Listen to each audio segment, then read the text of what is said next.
Selamat pagi anak-anak. Selamat pagi, guru. Duh, kurang semangat nih. Kalau masih pagi tuh harus semangat. Sudah sarapan belum ini tadi di rumah? Sudah. Nah, kalau sudah sarapan berarti harus semangat. Karena datang ke sekolah itu untuk belajar.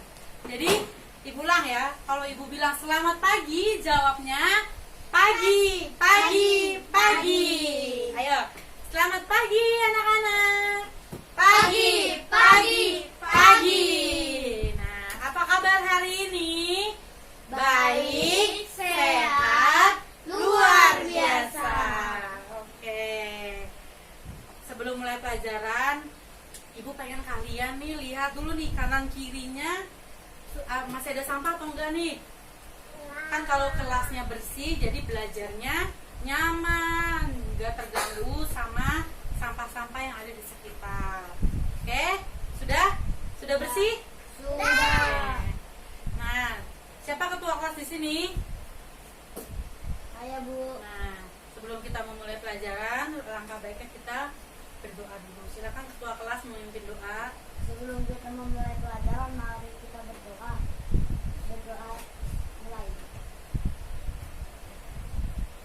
Berdoa selesai. Nah, terima kasih untuk ketua kelas yang sudah memimpin doa. Nah, hari ini ada yang gak masuk atau hadir semua? Ada Bu yang nggak masuk. Siapa yang gak masuk? Aurel. Aurel sakit apa? Sakit atau izin atau gimana? Sakit. Izin kenapa? Sakit. Oke, gak apa-apa, Aurel gak apa-apa nggak datang hari ini. Semoga Aurel cepat sembuh ya dan bisa kembali belajar kembali bersama kita di kelas. Oke, nah pada hari ini kita akan membahas tentang latar belakang pergerakan nasional yang ada di Indonesia. Nah, sebelumnya Ibu pengen mereview lagi pembelajaran sebelumnya yang kita pelajari, pelajaran minggu lalu. Ada yang masih ingat? Minggu lalu tuh kita membahas tentang apa? Saya, Bu. Tentang apa? Nah, apa VOC? Apa itu VOC? Masih ingat? Apa itu VOC? Tidak, Bu.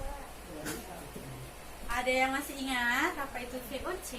Tidak, Bu. Oke, Ibu akan kembali mengingatkan. VOC itu ialah perdagangan dari bangsa Belanda.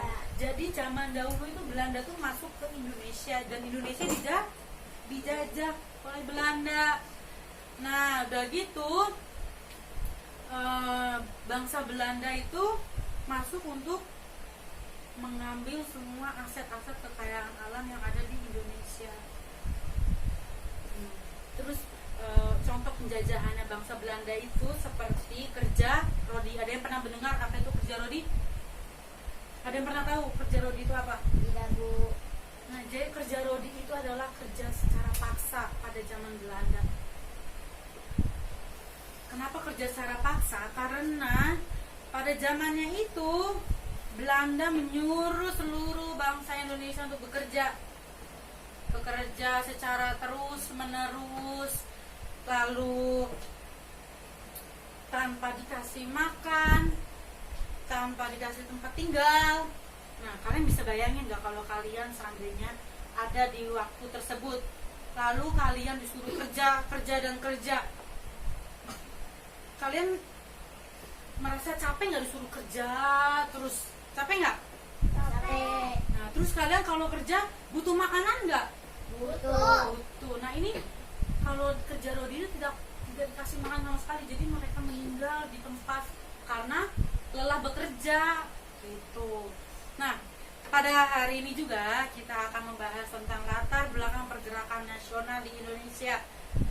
Tujuannya kita belajar latar belakang pergerakan nasional di Indonesia adalah untuk mengetahui apa saja yang melatar belakangi pergerakan nasional di Indonesia dan apa saja faktor-faktor yang mempengaruhi latar belakang pergerakan di Indonesia.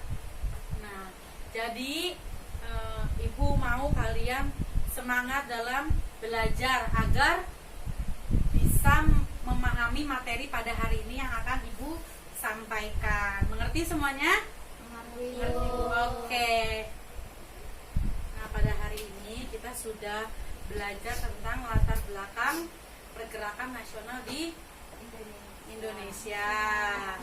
Nah, siapa yang bisa menyimpulkan materi kita pada hari ini? Ayo, siapa yang bisa menyimpulkan? Ada yang bisa? Atau mau ibu tunjuk? Siapa yang bisa? Ayo, berani angkat tangan. Oke, silakan. Jadi yang melatar belakangi pergerakan nasional ada dua faktor, yaitu faktor internal. Contohnya perluasan pendidikan dan rasa senasib. Yang kedua faktor eksternal, yaitu munculnya paham-paham baru di dunia.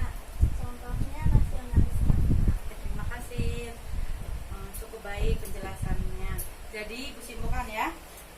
Yang melatar belakangi pergerakan nasional di Indonesia ada dua faktor. Yang pertama tadi sudah disebutkan ialah faktor internal. Faktor internal itu adanya rasa senasib seperjuangan, terus perluasan pendidikan.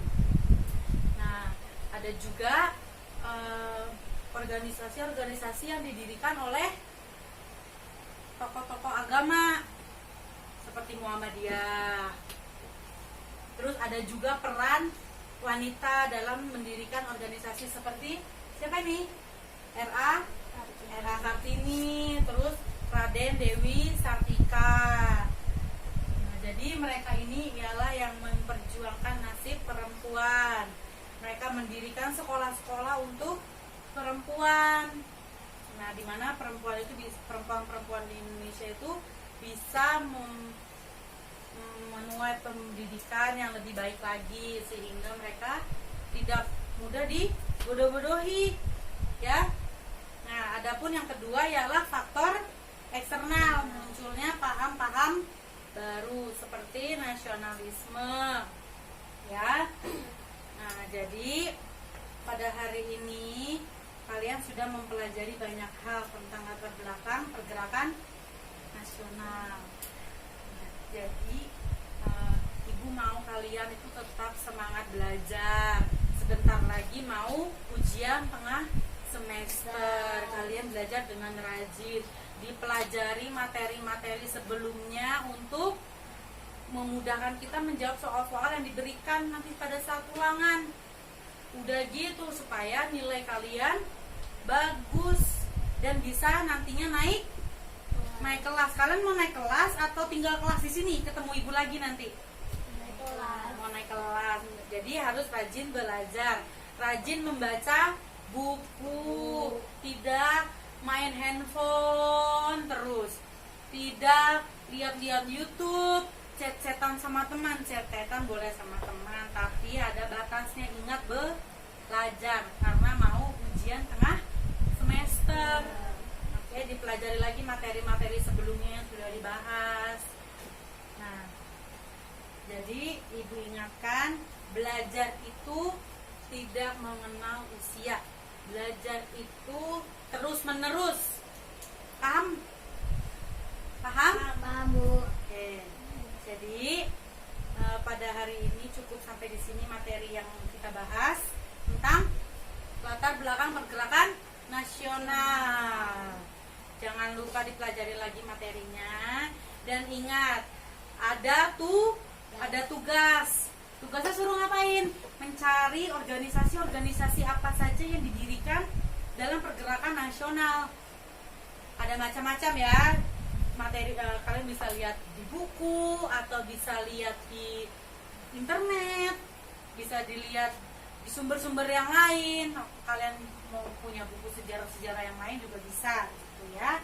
Jangan lupa dikerjakan tugasnya secara individu, secara orang perorangan ya, tidak kelompok. Nah, nanti minggu depan kita akan bahas kembali tentang organisasi apa saja yang ada di dalam pergerakan nasional. Oke? Sebelum mengakhiri materi hari ini, kita berdoa dulu ya. Ayo, silakan ketua kelas memimpin doa. Sebelum kita pulang, mari kita berdoa.